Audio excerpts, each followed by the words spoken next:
Sí, porque ayer se vivieron dos situaciones excepcionales en el aeropuerto de Barajas. Por un lado, ese aterrizaje de emergencia de ese vuelo con 128 pasajeros con el motor dañado y también con el tren de aterrizaje. Y por otro lado, que el aeropuerto estuvo durante 80 minutos paralizado por la aparición de un aparato como este, de un dron. Estamos con el piloto Víctor Gaspar, que tiene 30 años de experiencia. Queríamos saber, ahora las fuerzas de seguridad están buscando al piloto de este dron. ¿Va a ser fácil o difícil esta búsqueda? Bueno, en mi opinión yo creo que va a ser extremadamente difícil. Recordemos el evento que hubo en Gatwick hace un par de años.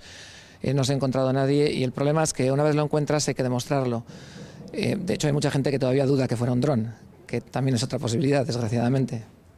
Víctor Gaspar, hola, saludos desde el plató. A ver, esto, claro, no es nuevo, no es del todo nuevo, ya se van conociendo más los fenómenos. ¿Por qué cuesta tanto identificar? No se pueden cuadrar las señales. Estoy viendo que lleva un dron en la mano, no sé si usted también es piloto de drones. A ver, identificar es muy difícil. Lo que se podría hacer es inhibir.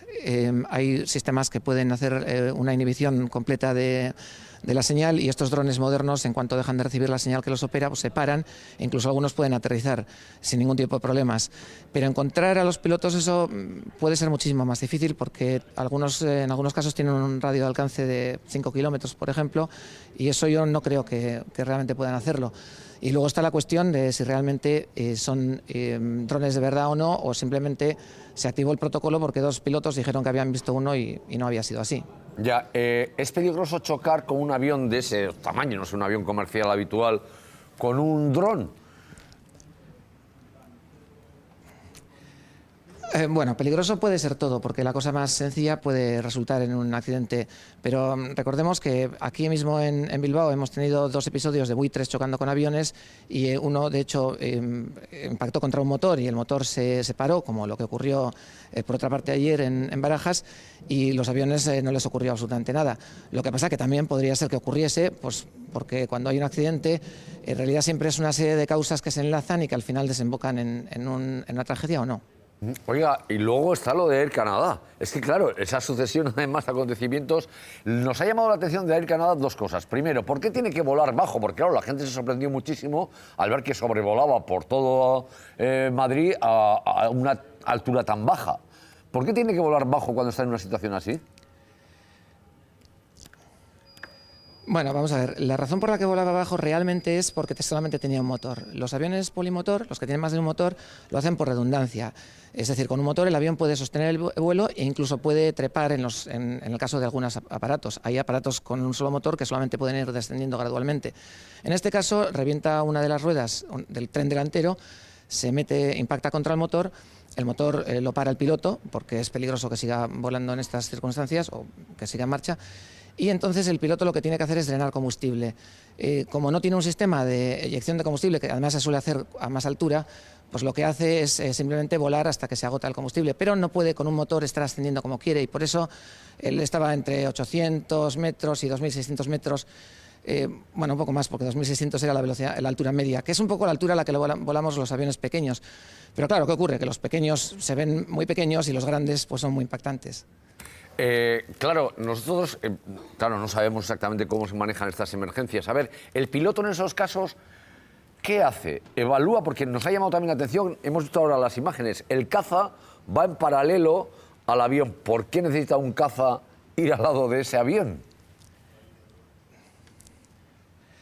Pues, bueno, fundamentalmente la función del caza era sacar fotografías y comprobar hasta dónde estaba el daño hecho.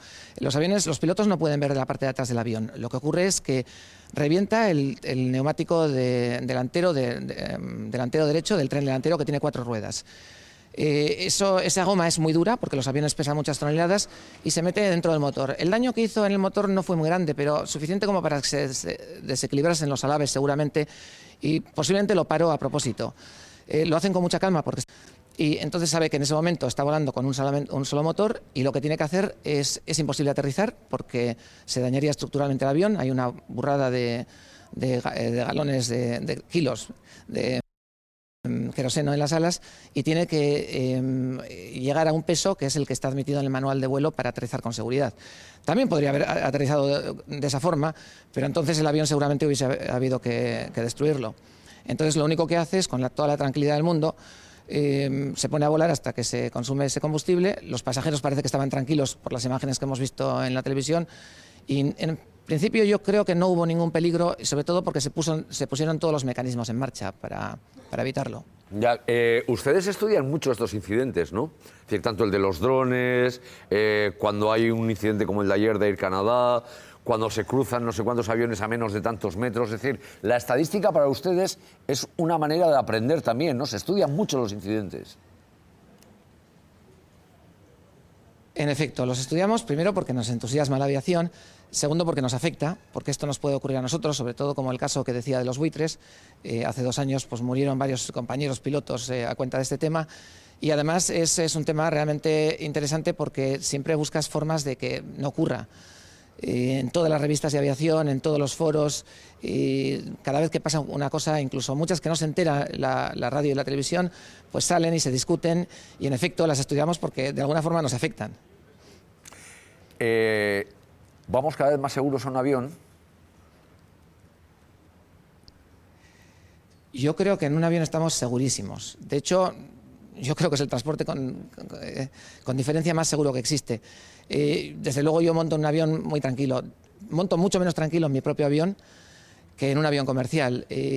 Sobre todo por la orografía que tenemos aquí en el País Vasco, que son todo montañas. Yo cada vez que salgo a volar pienso, si se me para el motor tengo un problema. Pero si es un avión comercial, es que las posibilidades son muy inferiores a que te toque la lotería. Y lo que pasa es que cada vez volamos más, ¿eh? Y entonces gestionar también ese volumen de tráfico aéreo va a ser una complicación.